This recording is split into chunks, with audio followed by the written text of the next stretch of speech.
Yo homies. Imagine waking up in someone else's body, only to discover that the guy you replaced was already drowning in debt, had sold his soul to a demon, and left behind a family that's barely surviving. But our boy Chen isn't about to let someone else's mess become his grave. Instead of running from the demon contract, this dude actually negotiates with the demon and somehow walks away with a ridiculous ability that lets him borrow its power. Now Chen has to deal with millions in debt, protect the family he never even knew, survive a world where strength decides everything, and somehow become powerful enough to change his new life. And the craziest part? The more Chen pushes himself, the more he discovers that this power might be capable of taking him far beyond what anyone expects.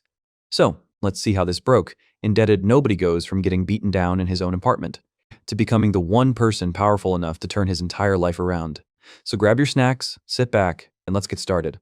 On a rainy rooftop, Chen is desperately performing a blood ritual, begging a mysterious great being to grant him fame, fortune, wealth, power, and enough money to cure his mother and clear their debts. He offers his soul and body in exchange, and when he begs to become the being's star, a massive purple lightning bolt answers from the sky. When he wakes, though, Chen has no idea what happened. His head is killing him, his memories are mixed up, and even his reflection looks wrong.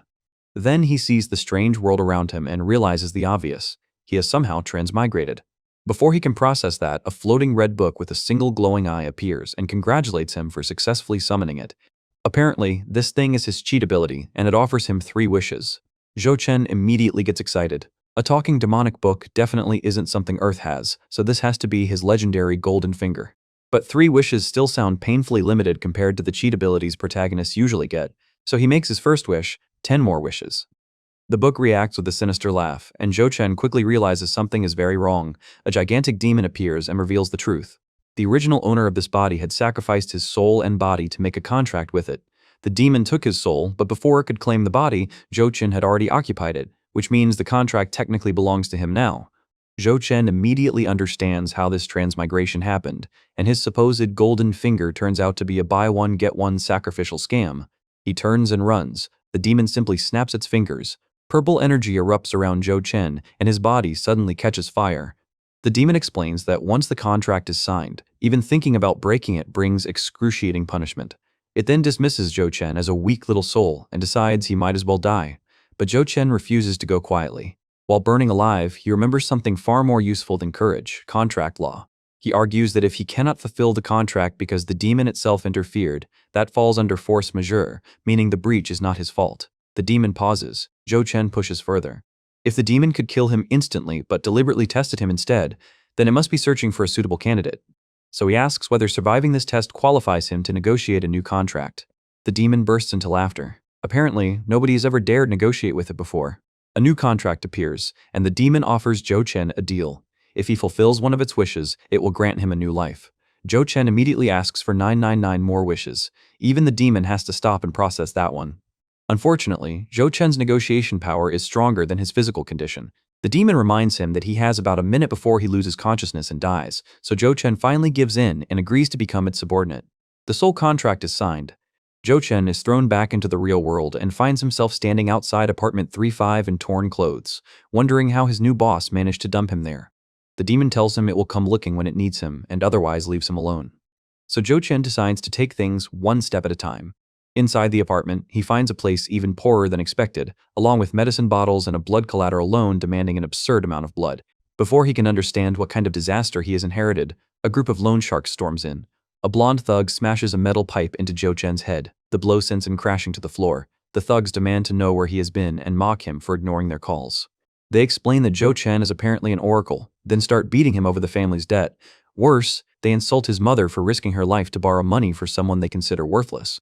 As the beating continues, memories from the original Chen surface. His mother raised him through poverty and exhaustion, always working to keep him alive. When young Chen once feared that she would work herself to death, she comforted him and told him that even if the sky fell, she would hold it up for him. That memory changes everything.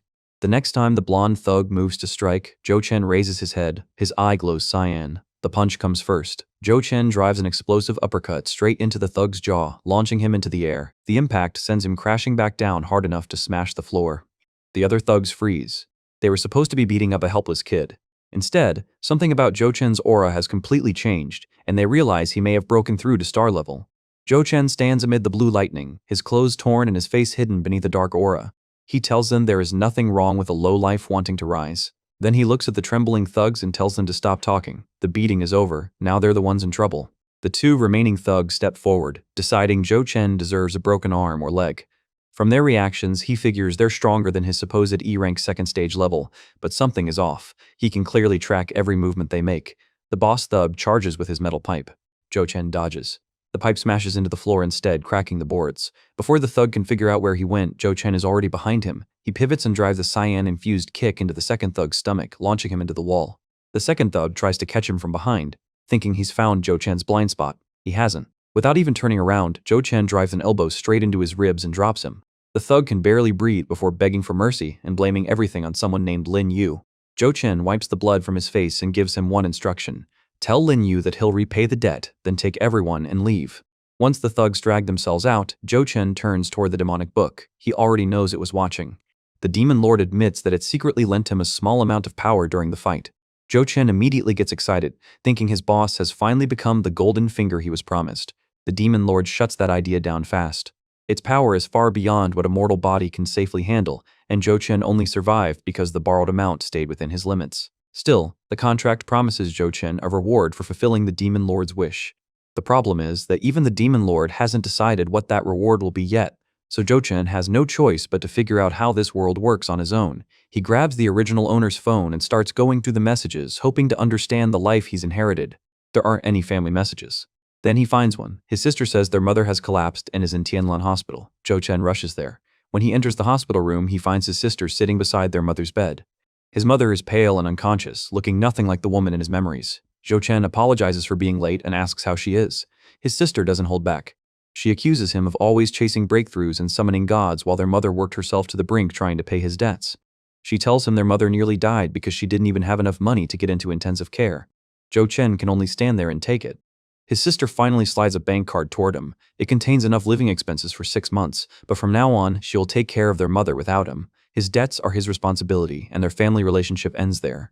Then she tells him they have no relationship anymore. Joe Chen leaves the hospital carrying the weight of everything he just heard. The demon lord notices his anxiety and tries, in its own way, to comfort him. Joe Chen admits that his sister reminded him of the past, and that even though he wants to say something, he can't find the words. Then he stops dwelling on it. If becoming stronger can let him make up for everything, that's what he'll do. He asks the demon lord whether proving his worth will earn him the chance to become stronger. The answer is simple, of course, as long as Joe Chen proves his worth. The demon lord calls him its fate point, and Joe Chen looks over the city with a new determination. Whatever this world has waiting for him, he's going to rise high enough to change his situation. At Lead City's Obsidian nightclub, a gang boss is discussing their profits and ordering his men to speed up debt recovery. Then he gets an interesting report. 3 people from the A District organization were injured by a student during a debt collection. What makes it strange is their levels. 2 of the injured were Apprentice Level 3 and Apprentice Level 2, yet the student who beat them had supposedly only just reached Apprentice Level 2. The boss immediately wants to know who this student is. When he sees Joe Chen's file, he realizes the situation doesn't add up. A Level 3 should be capable of fighting around 10 Level 2s, so someone at Joe Chen's supposed level shouldn't have been able to defeat both of them. The boss concludes, Joe Chen is probably hiding his true strength and orders his men to keep a close eye on him. As far as he's concerned, a talent like this can't be wasted. Meanwhile, Joe Chen spends the next few days adapting to his new body and learning about this world. He discovers that people here use expensive special supplements to gain power and become orators. That's also the reason the original owner ended up drowning in debt. Even low-level orators are physically far stronger than ordinary people, and Joe Chen can already feel the difference in his new body. While training in the park, he pushes himself through 70 pull-ups and realizes just how much stronger this body has become. The old him would have needed an absurd amount of training to reach the same physical condition. Then his phone rings. It's his class representative reminding him that his leave is over and that he needs to return to school. Joe Chen almost forgot. He heads back to Elite Orator High School, where the teacher is explaining the economic impact of orators. Joe Chen listens carefully as he learns more about the world's power system. Orators are ranked by strength, starting from E rank and progressing through D, C, B, A, and finally S rank. Each rank has multiple stages, and reaching the highest stage is required before breaking through to the next rank, and S rank. Those people are practically considered gods. The world itself is divided into 5 tiers according to the strength of its inhabitants. Ordinary people and E-rank orators live in the outer layer, while the mid-city layer is reserved for D rank and above. Joe Chen realizes that if he wants access to better resources, he eventually needs to reach the mid-city layer, so his immediate priority becomes obvious: get stronger. Unfortunately, school isn't exactly peaceful. A student behind him throws a paper spitball and starts mocking Joe Chen for being a level 1 orator. His friend joins in, joking that Joe Chen's good written test scores won't help him in an actual fight. Joe Chen just gives them a cold look. Apparently, people like this exist everywhere. Then the PE teacher announces a physical test. Out on the field, Joe Chen is stretching when the same bully confronts him in front of the other students. He grabs Joe Chen by the collar and mocks him for acting arrogant after getting good written scores. The bully reminds him that orators are judged by strength, and since Joe Chen is supposedly only level 1, he calls him trash. Joe Chen calmly throws the insult right back. If being level 1 makes him trash, then the bully is trash too. That absolutely destroys the bully's mood. He swings a full-force punch straight at Joe Chen's face. Joe Chen catches it with one hand. The entire situation changes instantly. The bully tries to pull his hand free, but he can't move it at all. Joe Chen even grabs his other wrist and holds him completely still. The bully starts sweating as he realizes something terrifying. Joe Chen isn't the same height or strength he remembers. A cyan glow appears in Joe Chen's eye, and a dark blue aura begins spreading around his body. He reminds the bully that strength is everything, just like he said. Then Joe Chen tightens his grip and asks whether he should tear the bully's mouth apart. The bully immediately loses his courage. He can barely say no while feeling the overwhelming pressure coming from Joe Chen. But before Joe Chen can take things any further, a powerful voice interrupts them. The PE teacher, Chen steps forward with a furious expression and a dark red aura surrounding him. And there's one important detail. He's a D-rank 5th stage orator. Now Joe Chen has an actual problem? Chen catches Joe Chen after the fight, furious that he is causing trouble again, but Joe Chen calmly brushes it off as nothing more than sparring. The teacher warns him not to repeat it before gathering the class for their graduation physical tests. With only 3 months left until graduation and an inter-district tournament coming up, Chen pushes his imported grade A stimulants, claiming they can secure better results and elite academy slots for just 6,000 credits. The students start testing immediately.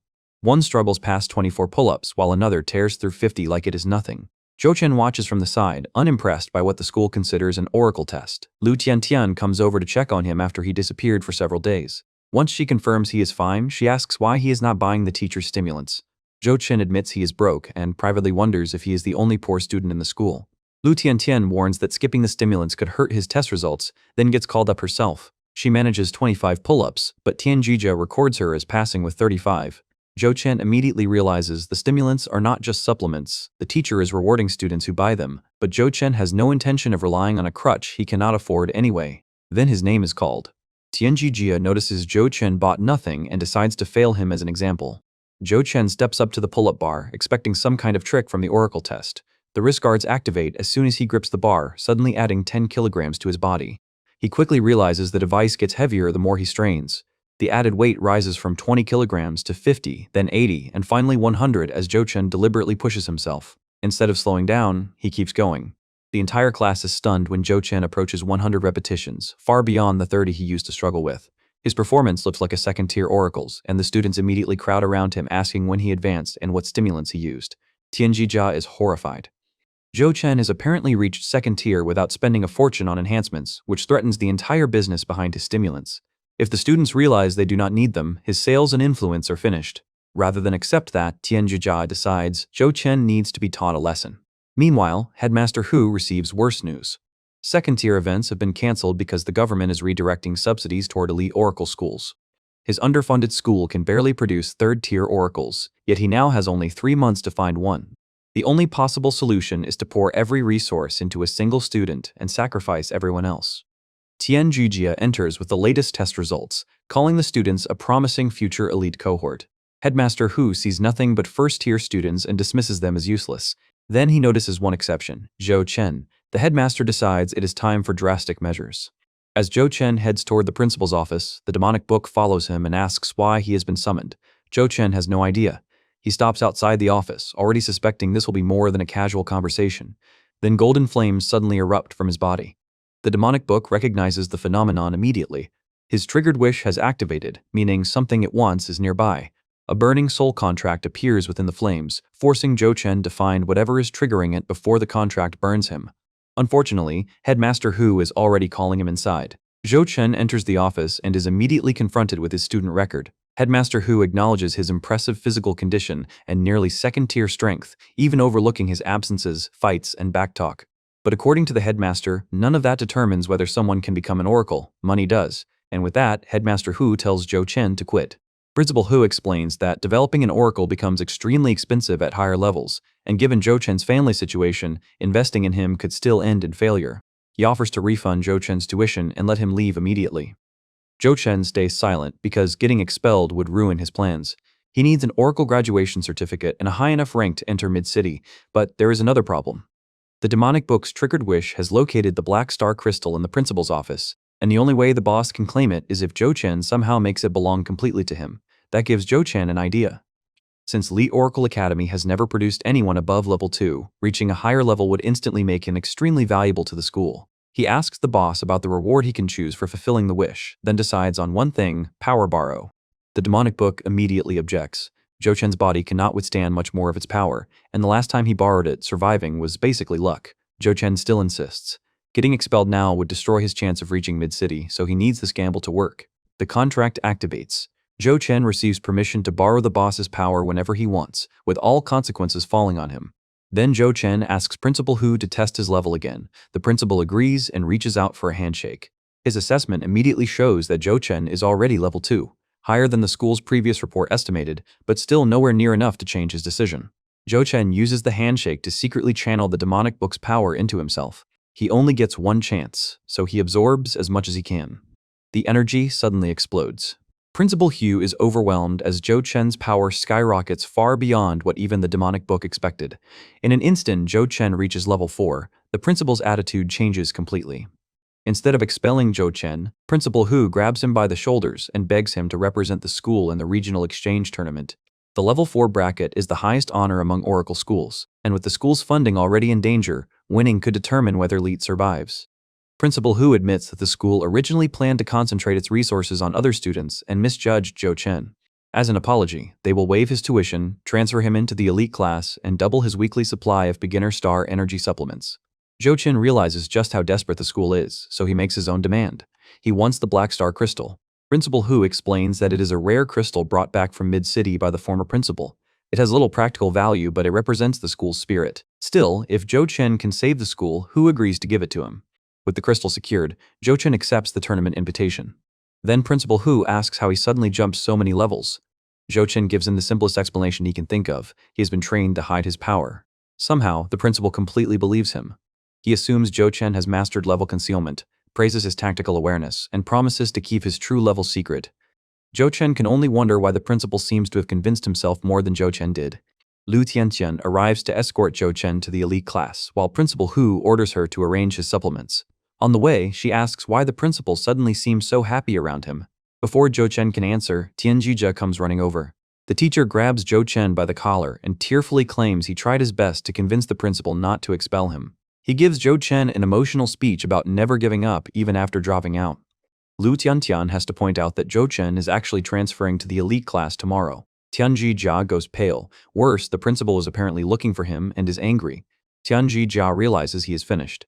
That night, Zhou Chen lies awake thinking about the problem he just created for himself. He somehow has to reach level 4 properly within 3 months, even though rich geniuses spend huge amounts of money and time just to advance one level. He asks the demonic book whether there is a way to level up instantly on his own. There isn't. The boss reminds him that he chose Power Borrow as his reward and cannot keep relying on its power. Zhou Chen already understands that. He cannot expect to win the tournament by borrowing strength forever. Still, he avoided expulsion and secured free supplements, so things are better than they were. He decides to handle the leveling problem one step at a time. Then his phone displays a repayment warning. His loan is due in 5 days. Zhou Chen stares at the notification and realizes his immediate problem is much simpler. He needs money. Zhou Chen arrives at Lead Order High School expecting the advanced class to be strict and intimidating, but his first impression is completely different. The school itself looks almost abandoned, with entire sections left unused and falling apart. Teacher Zhang eventually finds him and explains that he is the advanced class homeroom teacher, responsible for combat training because the school has too few qualified students to justify hiring more staff. When they reach the advanced class training center, Zhou Chen's expectations change immediately. Unlike the shabby facilities downstairs, the advanced class has a massive, modern gym filled with proper training equipment. The students are also far more serious, though Zhou Chen quickly notices that the atmosphere is tense. Teacher Zhang gathers everyone and introduces Zhou Chen as their newest classmate. He tells the students that the advanced class only cares about strength, so Zhou Chen must have something special if he made it in. One student clearly disagrees. Ma Wenhao openly accuses Zhou Chen of pulling strings to enter the class and warns that he will only drag everyone down. Teacher Zhang immediately shuts him down, but Ma Wenhao refuses to let it go. He formally challenges Zhou Chen. The entire class gets excited. A formal challenge is much more serious than ordinary sparring. Both sides fight with their pride on the line, and the loser must obey the winner without complaint. Zhou Chen accepts. He sees the match as a perfect opportunity to test his strength before the regional exchange tournament. Principal Hugh hears about the fight and, instead of stopping it, authorizes the challenge. He suspects Zhou Chen's supposed level 4 might still be connected to his power concealment story and wants to see what Zhou Chen can really do. The arena is prepared. Both fighters place their hands on the star-level crystals and are confirmed to be E-rank Phase 2, keeping the match technically even. Teacher Zhang establishes the rules: no lethal force, no attacks on vital areas, no retaliation after the match, and a clean facial strike or verbal surrender immediately ends the fight.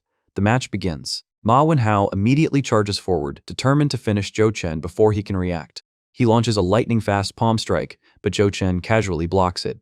Ma Wenhao is stunned. He follows with a rapid barrage of punches, yet Zhou Chen slips around every attack with almost no effort. Frustrated, Ma Wenhao accuses him of running like a rat and changes tactics, sweeping low to cut off Zhou Chen's escape.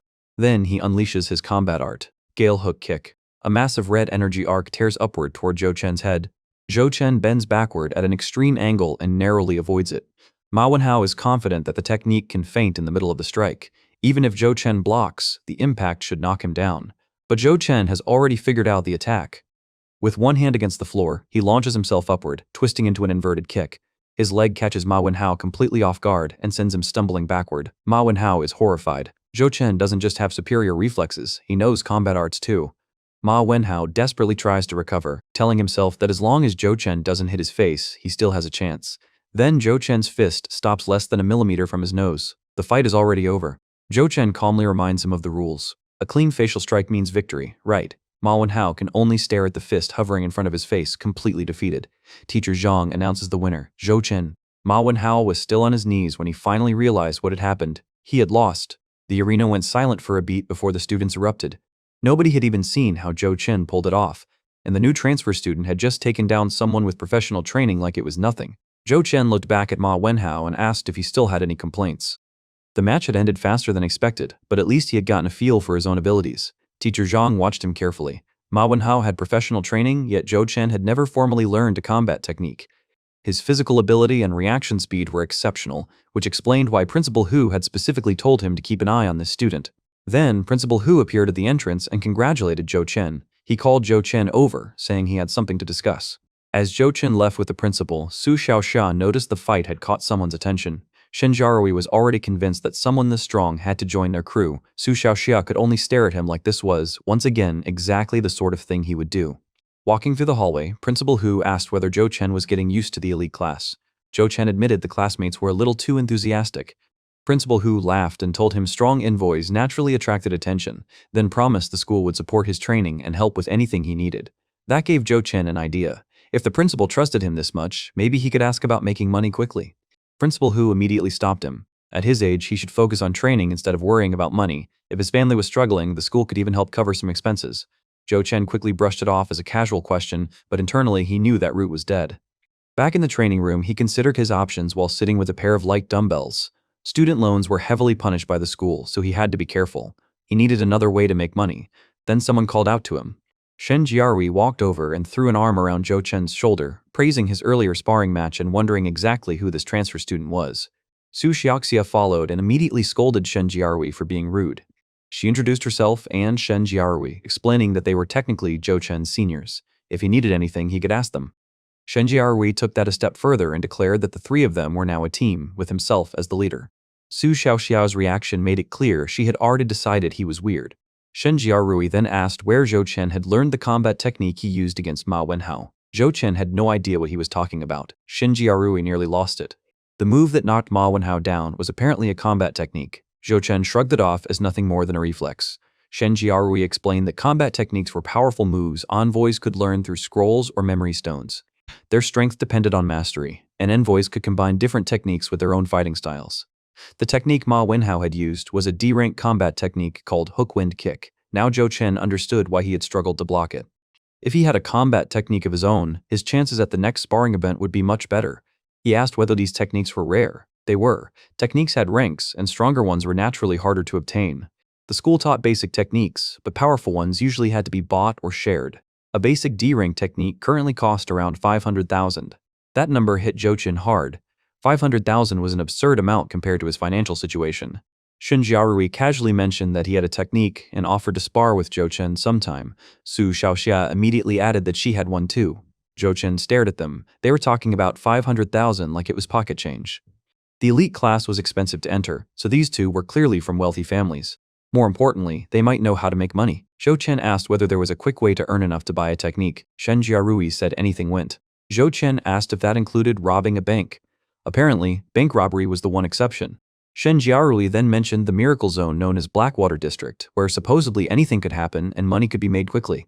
Su Xiaoxia immediately smacked him on the head and warned him not to lead Chen astray. Shen Jiarui backtracked, explaining that he was joking. The school strictly forbade students from approaching Blackwater District, and getting caught meant expulsion. Then he asked how much Chen actually needed. Around 300,000. Both Shen Jiarui and Su Xiaoxia froze. Even they did not have that much available. Shen Jiarui checked his account and admitted he was short, while Su Xiaoxia confessed she was broke too. Chen had his answer anyway. Blackwater District. If desperate measures were necessary, he would check it out after school. That night, Chen reached Blackwater Road and confirmed the location on his phone. A few minutes later, he stood before the high-security barrier surrounding the ruined district. The navigation confirmed he was in the right place, and it was surprisingly close to home. He had also changed out of his school uniform, making it harder for anyone to recognize him. Chen looked toward the barrier and wondered what was waiting inside. He expected his boss to have something to say, but there was no response. Whatever. The outer zone supposedly had no high-level envoys. With his borrowed power currently at level 4, he could handle himself, and if things went badly, he could still run. The district looked abandoned. Broken windows and decaying buildings stretched into the darkness, making Chen wonder whether this so-called miracle zone even existed. Then he noticed faint glowing footprints on the pavement. Someone had been here. The traces led through an alley and toward an arched wooden door built into a stone wall. A secret path. Chen followed it. Unseen figures watched him from the shadows, their glowing eyes fixed on the newcomer. Deeper inside, more mysterious envoys gathered in the darkness. Chen descended the stone stairs into the underground passage, following the trail deeper into the district. Then the passage opened. Below him stretched a vast underground city, packed with people and glowing with neon lights. It was nothing like the abandoned ruins above. Chen finally understood why this place was called a miracle zone. This was Blackwater District. The streets of Blackwater District were filthy, with illegal deals happening openly in the alleys. Chen quickly understood why the place was forbidden. Here, where profit was involved, apparently anything went. Maybe this really was his chance to earn enough money before his repayment deadline. But first, he noticed someone following him. Chen turned around and asked how long they planned to keep following him. A thug stepped out, impressed by his instincts. He had planned to knock Chen unconscious and rough him up afterward, but since his target had noticed, he decided to skip straight to the roughing up part. Chen calmly asked why he wanted to knock him out. The thug assumed Chen was some rich kid traveling in disguise and planned to collect a fat ransom. Chen could only stare at him. Apparently, this was the kind of place where looking broke was somehow considered suspicious. The thug grabbed Chen by the collar and proudly introduced himself as an oracle, claiming his prey had no chance of escaping. Chen looked him in the eyes and called him rude. Then he struck. His palm slammed into the thug's face and sent him flying unconscious. The two minions immediately pulled knives and charged together. Before Chen even moved, two wooden crates came flying across the alley and smashed directly into both attackers. Chen stared at them. Someone grabbed him from behind. A hooded figure seized his hand and told him to come along. She dragged him through the streets until they reached a deserted underpass, where she finally stopped. Chen awkwardly thanked her for saving him, though he had actually wanted to question the thugs. The hooded figure looked closely at him and recognized him as Chen. Chen was startled. She asked what he was doing here. Su Xiaoxia quickly realized she had forgotten to keep a low profile. Chen, meanwhile, claimed he did not know her. She was confused. She had only recognized his name from the tag on his collar. Chen was relieved. He had not even noticed the tag himself, and now he could keep his identity hidden. Su Xiaoxia warned him not to display personal information in Blackwater District and offered to escort him out. Chen refused and hurried away, knowing that if she discovered he was a student, he would be in trouble. Su Xiaoxia watched him disappear into the distance. She was certain it had been Chen, but she could not tell whether he genuinely did not remember her or was pretending. More importantly, why was a student here? She also remembered the strange sensation when they touched. Had Chen become an oracle too? Chen bought a black mask for $10 and continued searching for a way to make money. He still had nothing. Then a slick-haired man approached him and offered to be his local tour guide, claiming he knew everything about Blackwater District. Zhou Chen asked where he could make money quickly. The guide immediately led him somewhere. A staircase descended beneath the streets into an underground fight club. Inside, fighters were beating each other bloody while the crowd screamed for more. The guide proudly called it Fast Cash Central. Tonight's special matches offered prize money plus a cut of the bets, and even Oracle fighters came to participate. Zhou Chen looked down at the current fighter. The man was tough, but only tier 1. That might be enough. The prize pool stood at 435,146. When the guide offered to get Zhou Chen some gambling chips, Zhou Chen declined. He wanted to skip the gambling and take the prize money directly. The guide could only stare. Zhou Chen entered the ring. His opponent, Yellowfoe, was a huge seated fighter who loudly announced his name and promised to make Zhou Chen remember it. Zhou Chen's fist reached him before he finished. One punch sent Yellowfoe flying. The crowd was stunned. Another one-punch knockout had just happened. Zhou Chen immediately called for the next opponent. Another fighter stepped forward. Zhou Chen knocked him away just as quickly. The next opponent barely got a word out before raising his hands and admitting he would rather bet. Up in the VIP control room, the fight club owner was furious. They had let Zhou Chen fight because he looked weak, and now every contracted fighter was backing out. Customers were demanding refunds because they thought the matches were rigged. The owner refused to let Zhou Chen leave with the prize. He ordered the staff to unleash their special match. Zhou Chen faced the final opponent and prepared to finish things quickly. He launched himself into the air and drove a heavy punch downward. The opponent collapsed. Zhou Chen stood over him and demanded his prize money. Instead, the announcer praised his performance and immediately announced one last thrilling match. Zhou Chen realized they had never intended to pay him. A massive reinforced cage was wheeled into the arena. Something inside was strong enough to make Zhou Chen's eyes widen. Steam poured from the container. Then the creature emerged. It had dark green skin, massive muscles, pointed ears, and thick iron restraints holding it back. The announcer revealed its name, Nephilim. The metal container holding Nephilim crashes face down into the fighting cage, leaving Zhou Chen staring at it in confusion. The restraints on Nephilim's back unlock one by one, steam pours from his neck, and the monster suddenly erupts from the container with a terrifying roar. In the spectator stands, Yellowfoe grabs a frightened woman and boasts that with him there he can take down anything with one punch, while another spectator is already regretting his seat in the back row. Su Xiaoche watches the arena in shock. She knows Zhou Chen cannot handle something like this, and she could rescue him with her own power, but doing so would expose her location and ruin the plan. All she can do is worry about Zhou Chen. Inside the cage, Zhou Chen realizes the boss is nowhere to be seen and immediately understands this opponent is nothing like the ones before. Nephilim is not human, and simply standing in front of him makes Zhou Chen's instincts scream danger. Nephilim suddenly lunges at blinding speed. Zhou Chen instinctively dodges, but the attack still grazes him and sends blood flying past his cheek.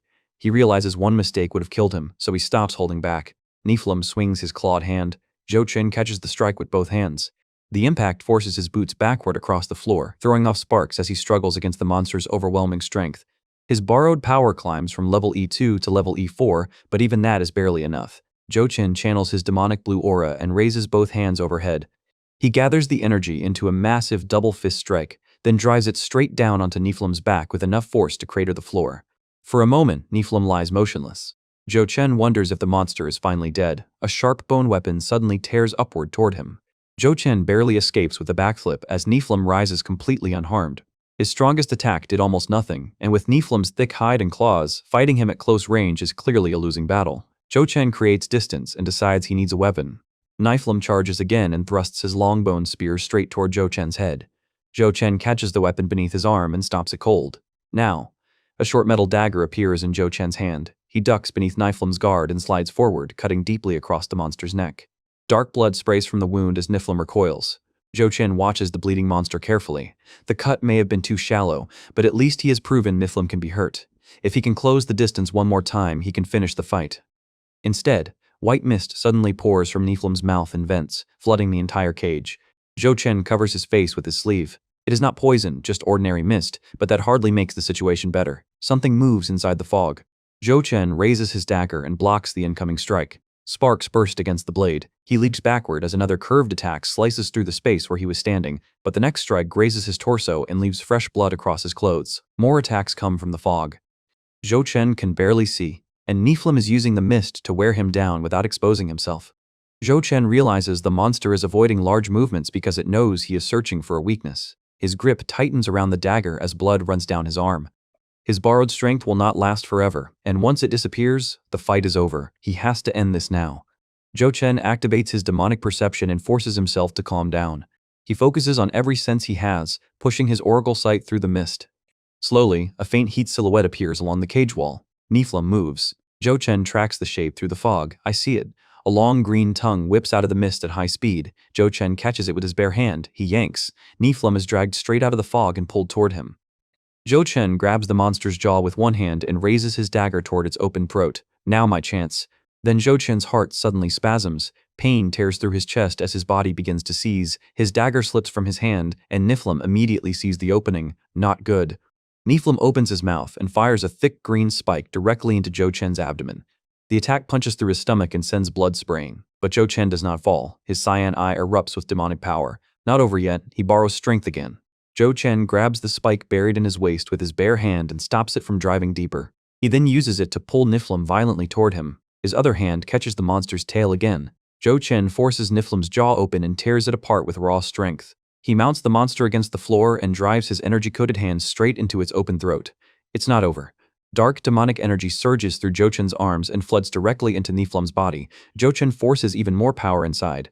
Then the energy tears through Niflum's organs. Blood and black energy explode from the monster's mouth as Zhou Chen continues pouring power into it, until Niflum's body is ripped apart from the inside. The fight ends with Zhou Chen standing amid the dark flames, blood, and shattered remains of the monster.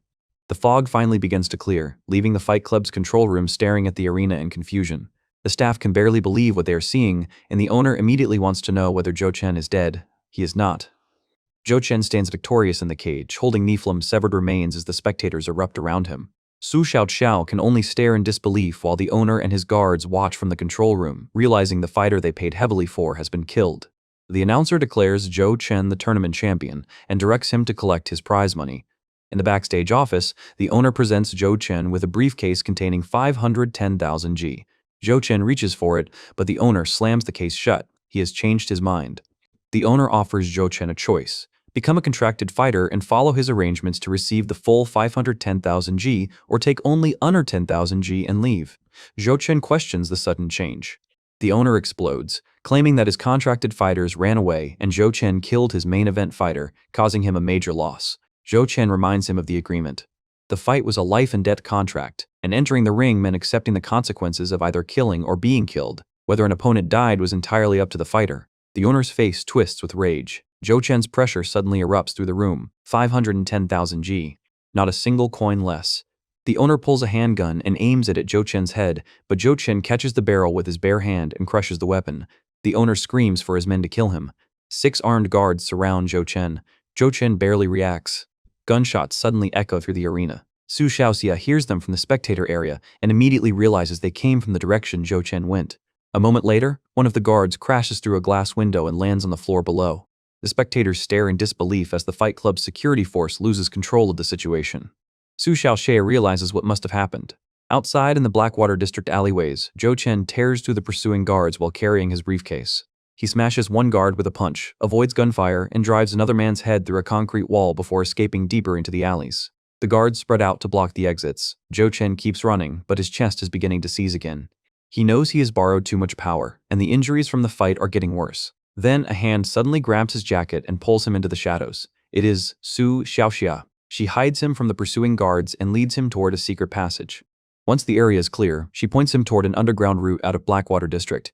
Zhou Chen recognizes her as the person from earlier. Su Xiaoxiao tells him to leave quickly. Zhou Chen walks into the passage, then looks back. Thank you.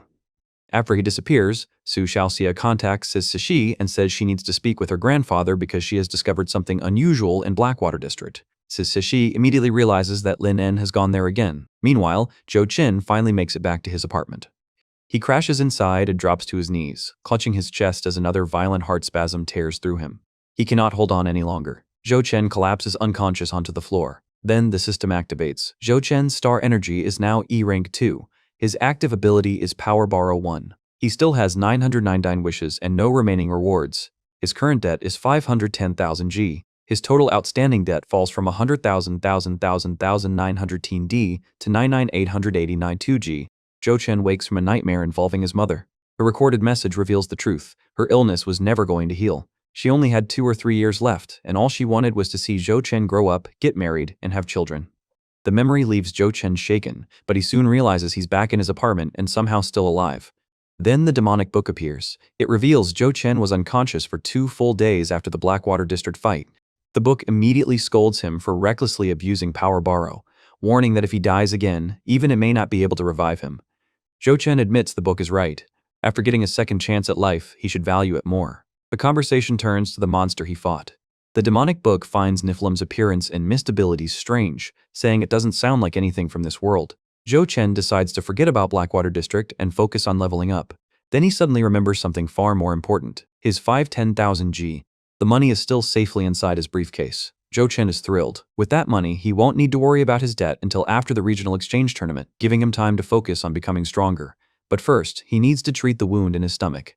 At Tianlan Hospital, the doctor examines him and discovers that the serious-looking wound has already healed remarkably well. He even asks whether Zhou Chen is an oracle. Then the doctor immediately switches into salesman mode, trying to sell Zhou Chen a hospital membership. Zhou Chen refuses. While receiving his medicine, something strange catches his attention. The medicine bottle is glowing. The doctor can't see anything unusual, but Zhou Chen can clearly see a blue-purple light surrounding it. Then he notices something even stranger. The same glow is everywhere. Medicine bottles. Patients. Doctors. People throughout the hospital are surrounded by faint streams of light. Zhou Chen realizes he may finally be able to perceive star energy. If that's true, this changes everything. Oracle advancement depends on absorbing star energy. If Zhou Chen can actually see it, he may be able to absorb it far more efficiently. He suspects the change happened after his battle with Niflheim. Then someone walks past him. A massive wave of green star energy erupts from the stranger's body. Zhou Chen freezes. This person's star energy is on another level. The stranger, Amir, immediately senses that someone has scanned him. But he can't understand how someone this powerful could be hiding among ordinary hospital visitors. Amir receives a transmission through his earbud. His group's mission is to find the mysterious alien star, a being prophesied to become a key point that could alter history. Amir decides to remain in the country for a while and also meet their little princess. His companion warns him that they must determine whether the alien star is friend or enemy before making a move. Amir simply smirks. If the alien star really is an enemy, he'll destroy it himself. Amir removes his sunglasses, unleashing overwhelming green energy. A. Rank O. Oracle. A. Amir. The moment Zhou Chen returned to Lhasa Oracle Academy, Principal Hu called him into his office and demanded an explanation for disappearing, ignoring messages, and skipping class. Zhou Chen tried to apologize and accept punishment, but Principal Hu was actually worried that something had happened to him or that he was struggling with something he could not share. He reassured Zhou Chen that the academy would support him whether or not he competed in the tournament. Zhou Chen was genuinely moved and promised to give everything he had and bring honor to the school. Before leaving, Principal Hu casually mentioned that Zhou Chen's friend had been so worried that he even came looking for him, leaving Zhou Chen wondering who that could possibly be. He found out the second he returned to the gym. Shin Jiarui practically jumped on him, demanding to know where he had been after disappearing for days. Su Xiaojia was there too, and once Zhou Chen explained that things had gotten busy at home, Shen Jiarui brought up the combat technique Zhou Chen had mentioned before. He and Su Xiaoxiao had pulled together 300,000 and were offering it to Zhou Chen so he could buy it, with no pressure to repay them until things got easier. Zhou Chen was stunned because he had only mentioned the price casually. He had already discovered that the technique was not worth that much, so he turned them down and thanked them. Then Ma Wenhao stepped in with another surprise. He had saved 50,000 and wanted Zhou Chen to take it, partly because he felt bad about their previous match. Su Xiaoxia immediately suspected he had some ulterior motive, but Ma Wenhao explained that he had originally thought Zhou Chen only entered the honors class through connections. After learning the truth from teacher Zhang, he admitted defeat and wanted to become Zhou Chen's friend.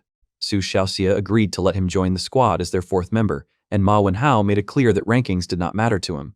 Shen Jiarui immediately tried to establish his seniority by ordering the new guy to fetch him some water. Ma Wenhao fired back that the water should go to Zhou Chen since Shen Jiarui was his defeated opponent. The new teammate had been here for about 5 seconds and was already causing problems. Watching them argue, Zhou Chen felt lucky to have survived long enough to meet companions like these.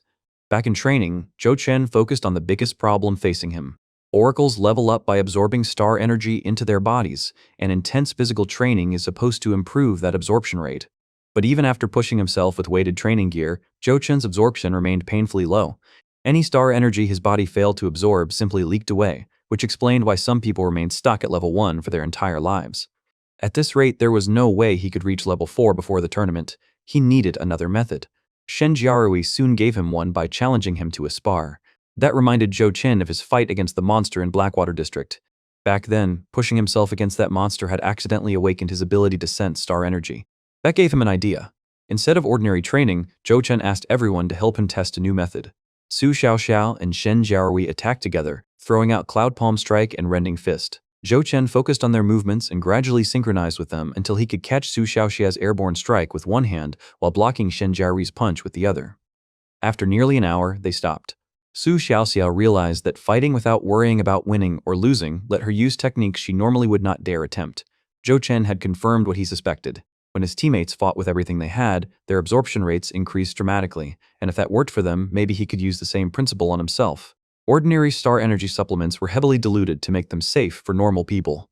Even drinking enormous amounts would accomplish little for someone with poor absorption efficiency. But the star energy he borrowed through Power Borrow was different. It was roughly 100 times more concentrated. Directly absorbing that much power could destroy his body. Zhou Chen decided it was still worth the risk. He activated Power Borrow, and an enormous torrent of blue demonic star energy erupted through the gym. The sheer amount nearly overwhelmed him. He forced the raging energy down, suppressing the flow until he could absorb only what his body could handle. It still went too far. His body filled almost instantly, and violent lightning erupted across his chest. If he kept absorbing at that rate, he would burst apart.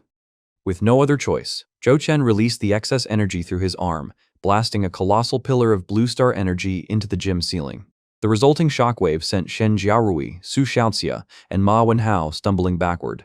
The demonic book appeared above them, stunned that Zhou Chen had somehow absorbed its star energy and survived. Zhou Chen confirmed that he had successfully controlled the flow and absorbed part of it. The demonic book could barely believe what it was seeing. Then it realized what that meant. Zhou Chen might really be its destiny point. With blue lightning still crackling around him, Zhou Chen stood in the ruined gym with a confident smile, having found a way to turn the demonic book's overwhelming star energy into permanent strength. Zhou Chen looks toward the demonic book, wondering if it just spoke, but the book brushes it off and says that as long as he is alive, that is what matters. Before Zhou Chen can press further, teacher Xiaozhang rushes into the gym after sensing the disturbance and demands to know what happened. Su Xiaoxiao explains that they had just finished sparring when Zhou Chen suddenly erupted with star energy, and Xiaozhang immediately realizes the scale of the overflow. He orders Ma Wenhao to bring over the detector. The glowing device activates and displays level 3, leaving everyone stunned. Xiaozhang can barely believe it because Late Oracle Academy has not had a level 3 student in years, so he immediately runs off to report the breakthrough to Principal Hu. Su Xiaoxiao wants to know how Zhou Chen leveled up and asks him to teach her. Zhou Chen keeps the real method to himself and tells her to keep training the way they just did because she should reach the next level soon too. He realizes he caused far too much commotion and decides that any future experiments need to happen at home. That only makes the others more eager to train. Su Xiaoxia realizes their intense sparring must have improved their absorption, while Ma Wenhao and Shen Jiaorui immediately start arguing over who gets to fight next. Zhou Chen stretches and notices that the demonic book is unusually quiet, asking why it is not yelling at him this time. The book has accepted the situation because getting Zhou Chen stronger benefits it too, and Zhou Chen already knows he has enough stored star energy to push himself to level 4 once his body finishes absorbing it. The remaining weeks pass through relentless training. On July 12, there are 55 days left until the exchange tournament. By July 17, Zhou Chen is already sparring with Ma Wenhao while Su Xiaoxia trains beside them, and by July 25, he is handling attacks from multiple directions. The training continues through July 29, August 3, and August 15 until the final calendar page arrives. September 6, 2026 is Tournament Day. The exchange tournament is being held in a massive arena packed with spectators. Shen Jiaorui is stunned by the size of the crowd, while Su Xiaoxia is thrilled to finally stand on such a huge stage and thinks her mother would probably cry with excitement if she saw this. Ma Wenhao walks beside Zhou Chen and warns him that the level 4 matches are on another level entirely, regretting that they did not have enough time to fight together. Zhou Chen tells him not to worry. Principal Hu only asked him to participate, so winning is not necessary, and if things become dangerous, he can simply forfeit. The group reaches the split between the level 3 and level 4 rest areas. Su Xiaoxia and Shen Jiaorui promise to come cheer for Zhou Chen if they finish early, while Zhou Chen promises to cheer for them too. Once they part ways, Zhou Chen turns toward the level 4 waiting area and prepares himself for the tournament he has been training for. Meanwhile, Principal Hu and teacher Xiaozhang are watching from the VIP section. Xiaozhang is amazed that Late Oracle Academy has finally reached a level where they are treated like serious competitors, especially since the school previously only entered level 2 matches. Principal Wang Minyuan soon arrives and warmly greets his old friend Hu Wei. Wang Minyuan congratulates Hu Wei for producing both a level 3 and level 4 student in such a short time. Hu Wei gives the credit to the students and thanks Wang for informing him about the tournament's new rules. With the new format, the central government plans to increase subsidies for winning schools, making the competition far more intense. Then another principal arrives and insults them as country bumpkins who are only visiting the VIP section because they have never been there before. Hu Wei immediately bristles, but Wang Mingyuan holds him back and explains that the newcomers are principals from schools that have won previous tournaments. Hu Wei refuses to be intimidated. Past victories mean nothing once the new tournament begins, because nobody knows who will win this time. The arrogant principal, Li Kuo of Wiyu Oracle Academy, then steps forward and reminds Hu Wei that his school is the reigning champion, telling him to savor this appearance because he may never get another chance. Hu Wei does not answer. Xiaozhang quietly asks whether their students will really be alright against opponents at this level. Hu Wei instead asks what Xiaozhang thinks of their students. Xiaozhang admits that they are incredible, especially Zhou Chen, whose talent is no worse than the so-called geniuses from elite schools who depend on drugs. Hu Wei agrees. There is nothing left to do except believe in them. In the spectator stands, late Oracle Academy's class representative holds up the school's sign while nervously watching the arena. She remembers how shocked she was when she learned that Zhou Chen would represent the school in the level 4 matches. She had not seen him since he moved into the special class and had even wondered whether someone who had risen so quickly would still want anything to do with students from the regular class. A week earlier, she had been walking through the school hallway carrying a box when she stumbled. Zhou Chen happened to be passing by and caught her before she fell. He then carried the box for her while they walked together, and when she admitted that she thought becoming a special class student might have changed their friendship, Zhou Chen told her that friends were friends and status did not change that. Remembering that now, the class representative smiles. Zhou Chen is still the same person, and she believes he will make it. The tournament announcer suddenly calls the contestants to the stage. The crowd spots Zhou Chen, and a class representative turns toward the entrance in excitement. Zhou Chen steps out of the tunnel and into the arena, calm and imposing with the demonic book hovering beside his shoulder. His status screen appears. Zhou Chen's star energy level has risen from E rank level 2 to E rank level 4. His ability remains Power Borrow 1, with 999 wishes remaining and no rewards left. His current payment due is 0, while his total remaining debt still stands at 99808,992. The Outer District Regional Oracle Exchange Tournament finally begins before a packed arena, with 2 announcers welcoming the crowd. The biggest surprise is Lillian, a hugely popular idol who is co-hosting the event and insists that today she is not an idol but a hard-working host because the contestants are the real stars. This year's tournament is larger than before. 12 academies are participating, sending 4 representatives each, with 16 level 4 contestants and 32 level 3 contestants. The level 4 competitors will fight in this arena, while the level 3 matches take place elsewhere. Their results will eventually be converted into points to determine the overall academy ranking. The rules are straightforward. Every match is one-on-one, winners advance, and the tournament continues until a champion remains. However, matches are now limited to 30 minutes, ending when one contestant can no longer fight or admits defeat. Then Lillian reveals the event's trump card. Standing atop a massive pillar is Bai Yue, an S-rank oracle. The crowd erupts at seeing the legendary master in person. Bai Yue calmly raises one finger, and the entire arena begins shaking. With a single gesture, he causes a massive stone combat platform to rise from beneath the stadium floor. The platform is protected by barriers created by Bai Yue himself, meaning the contestants can unleash their full strength without worrying about spectators being caught in the shockwaves. After every battle, Bai Yue will simply repair the arena. Zhou Chen receives a glowing green gemstone that every contestant must wear. It serves as proof of participation and can protect its wearer from one fatal attack. Even Zhou Chen is impressed by the sheer scale of S-rank power. The demonic book, however, is completely unimpressed and nearly falls asleep. The tournament officially begins. The opening matches immediately demonstrate how brutal the level 4 competition is. Xiao Ran defeats Wang Lu with a devastating cannon-like punch in 17 minutes. The principals watching from the VIP section realize just how fierce this year's competition will be. Wang Mingyuan explains that level 4 contestants can fully unleash their battle techniques, while wealthy academies can afford C-rank techniques, potions, and other resources. Their advantages are the reason elite schools have dominated previous tournaments. The rival principals surrounding reigning champion Li Kuo openly flatter him, already expecting his academy to win again. Then the 5th match changes everyone's expectations.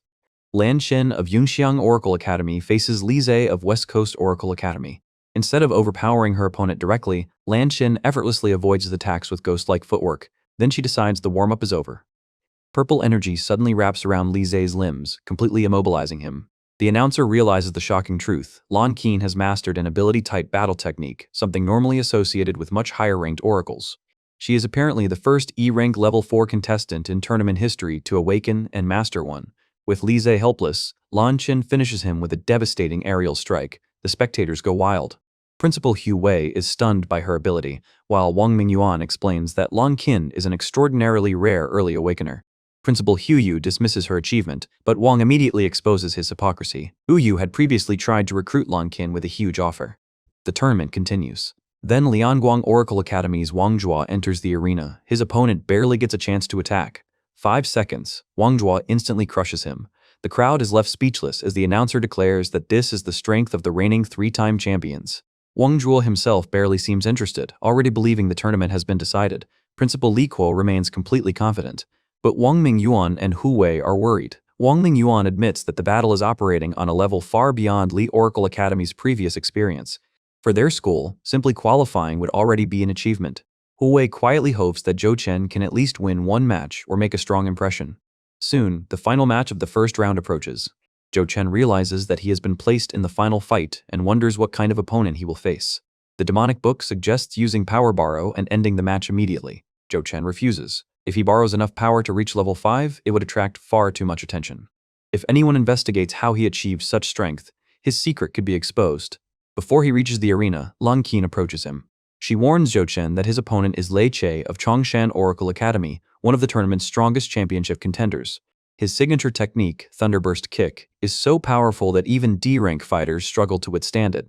Zhou Chen questions whether such a technique is too dangerous for a lower-level tournament. Lan Qin explains that the gemstone can block one fatal blow, but it cannot prevent the contestant's body from suffering serious damage. That's simply the reality of academy-funded battles. Zhou Chen asks why she is helping him. Lan Qin explains that their principals are allies. More importantly, both schools share the same goal, taking first place away from the arrogant elite academies. She wishes Zhou Chen could have helped her, but since he is facing Lei Che, she settles for asking him to wear down Lei Che's stamina. Then she leaves. Zhou Chen remains behind, wondering if Lei Che is really as overwhelming as she claims. The announcer finally calls the last fighters to the arena. The crowd explodes as Zhou Chen walks toward the stage. For a brief moment, Zhou Chen thinks the announcer is giving him the huge welcome. Then the announcer finishes. Contestant Lei Shi. Shu Zhou Shen freezes. Ow! Guess they weren't talking about me. A massive bolt of golden lightning suddenly crashes down into the center of the arena. Lei Che lands inside the crater. The crowd erupts. Lei Che slowly rises, electricity crackling around his body, his fist buried in the shattered stone beneath him. Across the arena, Zhou Chen calmly turns toward him. The final battle of round 1 is about to begin. And that's a wrap, homies. Hope you enjoyed the ride. Drop your thoughts below and hit subscribe for more spicy recaps. Till next time, sayonara.